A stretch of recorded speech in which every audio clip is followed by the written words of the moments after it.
Les microbes sont de petits organismes qui ne sont pas visibles à l'œil nu mais au microscope. Ils peuvent pénétrer dans ton corps, se multiplier et provoquer des maladies infectieuses. Les deux types majeurs de microbes sont les bactéries et les virus. Mais c'est quoi les différences entre les bactéries et les virus? C'est Christian Gottfried qui en 1828 propose le terme de bactérie. Il dérive d'un mot grec qui signifie bâtonnet. Le virus de la fièvre jaune est le premier virus pathogène de l'homme identifié entre 1900 et 1902. Mais c'est seulement avec l'apparition de la microscopie électronique dans les années 30 que l'on peut observer ces virus. Bactéries et virus, une différence de taille? Eh bien oui, les virus sont généralement bien plus petits que les bactéries. Les plus petites bactéries jamais observées mesurent environ 0,1 à 0,2 micromètres. Les virus sont en moyenne 1 millième de fois plus petits que les bactéries. Leur ordre de grandeur ne dépasse pas le nanomètre, soit 1 milliardième de mètre. Bactéries et virus, vivants ou non vivants?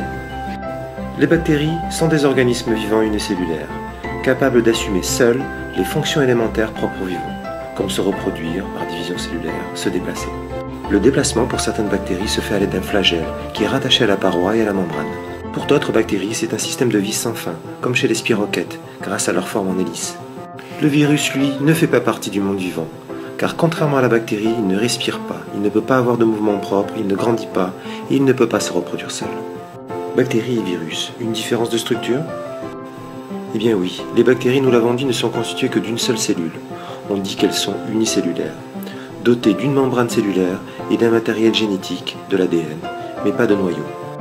Les virus ne sont pas des cellules. Ils sont composés d'une coque, que l'on appelle capside, à l'intérieur de laquelle se trouve une petite portion de matériel génétique, soit de l'ADN, soit de l'ARN. Bactéries et virus, une transmission à l'homme identique?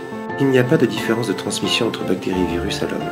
Cette transmission peut se faire par contact direct avec un individu déjà infecté. Elle peut se faire aussi par contact indirect. Les microbes responsables de la maladie ont été apportés par un agent extérieur, l'air, l'eau, un animal, une personne malade qui se frotte le bout du nez, puis touche un objet qu'on touche à son tour.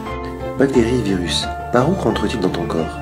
Eh bien tous les deux utilisent les mêmes voies d'entrée. La voie respiratoire, la voie digestive, la voie cutanée et la voie génitale. Bactéries et virus, un mode d'infection identique? Eh bien non.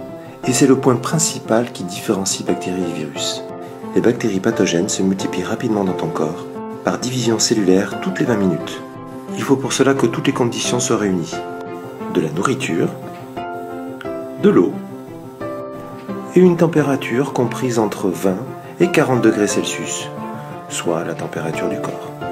En 12 heures, une seule bactérie peut ainsi être à l'origine d'une population de 69 milliards d'individus. Le froid, quant à lui, ralentit ou arrête la multiplication des bactéries, mais ne les tue pas. Les virus, eux, sont des parasites qui ont besoin d'une cellule hôte pour se multiplier. Les virus se collent à la membrane de tes cellules. Ils pénètrent à l'intérieur, puis libèrent leur matériel génétique.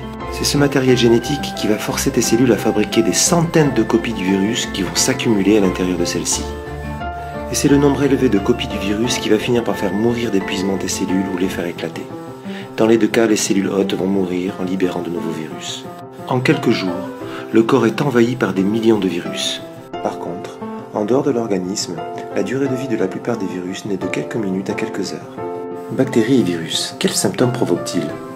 Eh bien, pour l'un comme pour l'autre, c'est de la fièvre, une fatigue et un malaise général. Bactéries et virus, uniquement pathogènes? Quelques milliers d'espèces de bactéries ont pu être identifiées à ce jour, et la majorité sont inoffensives. Les bactéries jouent par exemple un rôle essentiel dans la fabrication du fromage, du yaourt et du beurre. Les bactéries acétiques, elles, jouent un rôle dans la fabrication du vinaigre. Le corps humain héberge près d'un millier d'espèces bactériennes différentes. Seule une cellule de notre corps sur 10 est réellement une cellule d'Homo sapiens. Cela représente jusqu'à 1,5 à 2 kg de notre corps. Par exemple, la sueur est l'aliment idéal pour de nombreuses bactéries qui se trouvent sur la peau sous nos bras. Lorsqu'elles consomment notre sueur, ces bactéries produisent des composés chimiques odorants qui sont responsables de notre odeur corporelle. Et plus longtemps on laisse ces bactéries consommer les composés de la sueur, plus l'odeur devient forte.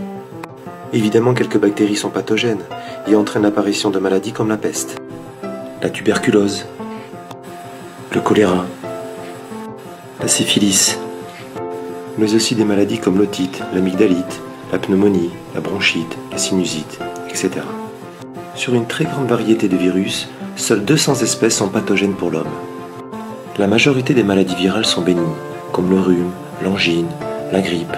D'autres présentent une gravité certaine, l'encéphalite, la mononucléose, la varicelle, le sida, les les hépatites, la variole, les fièvres hémorragiques. Enfin, certains virus jouent un rôle dans le développement de tumeurs malignes et de cancers. Alors pour éviter ces maladies parfois mortelles, est-il possible de limiter les risques de contamination et d'infection? Et comment éliminer les bactéries et les virus de l'organisme? C'est ce que nous verrons ensemble en classe.